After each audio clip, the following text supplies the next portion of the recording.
To mass education channel.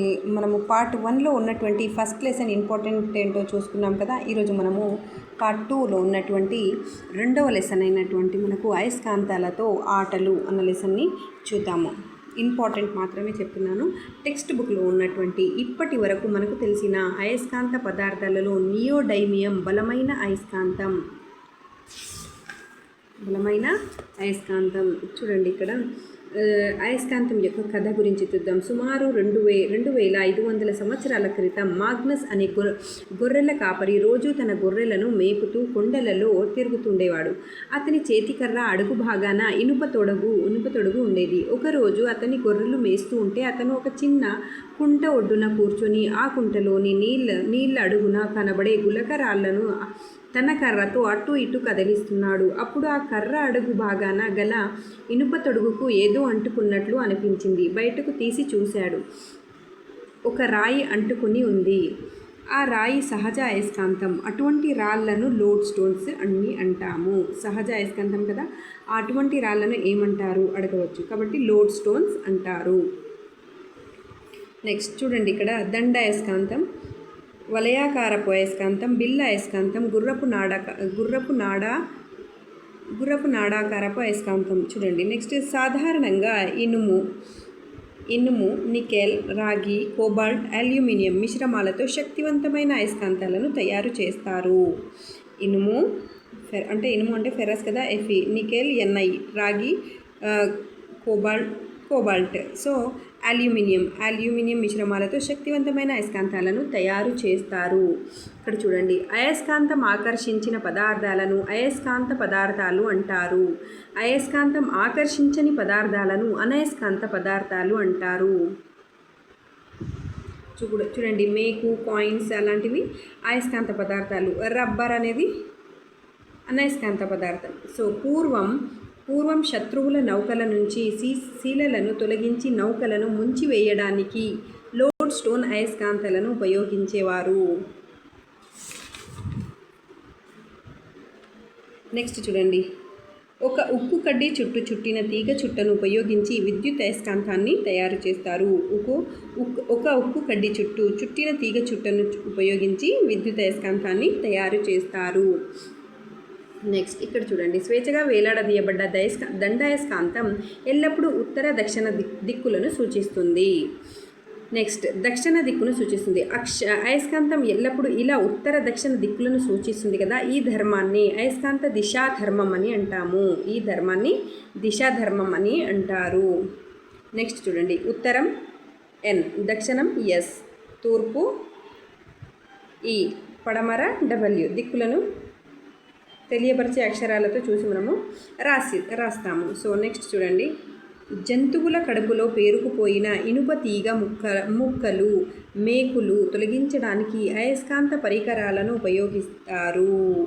జంతువుల కడుపులో కూడా పేరుకుపోయిన ఇనుము తీగ మేకులను తొలగించడానికి దేన్ని ఉపయోగిస్తారు? అయస్కాంతాన్ని ఉపయోగిస్తారు. నెక్స్ట్, సజాతీ ధ్రువాలు వికర్షించుకుంటాయి మరియు విజాతీ ధ్రువాలు ఆకర్షించుకుంటాయి. సజాతి అంటే సేమ్, అంటే NN లేదా SS, ఉత్తరం, దక్షిణం అంటే అలాంటివి. అవి ఏం చేస్తాయి? వికర్షించుకుంటాయి. లేదా ఒక సజాతి ఒకటి విజాతి ధ్రువాలు ఏం చేస్తాయి? విజాతి ధ్రువాలు ఎప్పుడు కూడా ఆకర్షించుకుంటాయి. చూడండి, NS ఉత్తరం, దక్షిణం.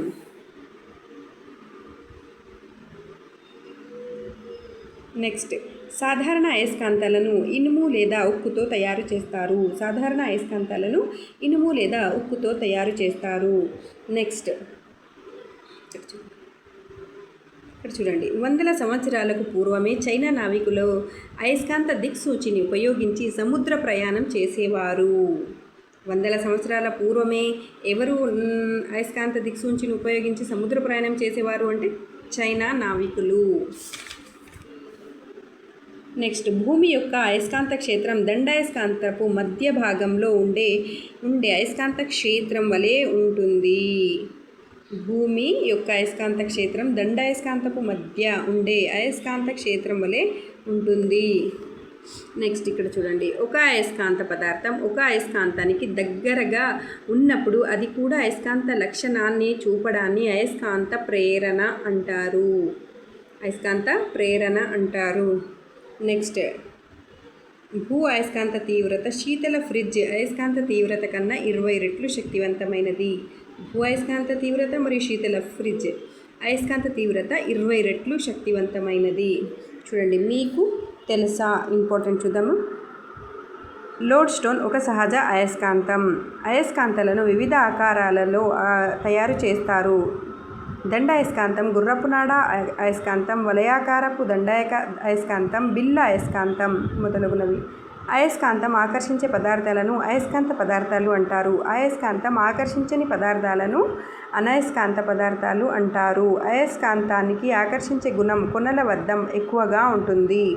కార్నర్స్ దగ్గర చూడండి, ఇక్కడ ఈ కార్నర్స్ దగ్గర ఎక్కువగా ఉంటుంది.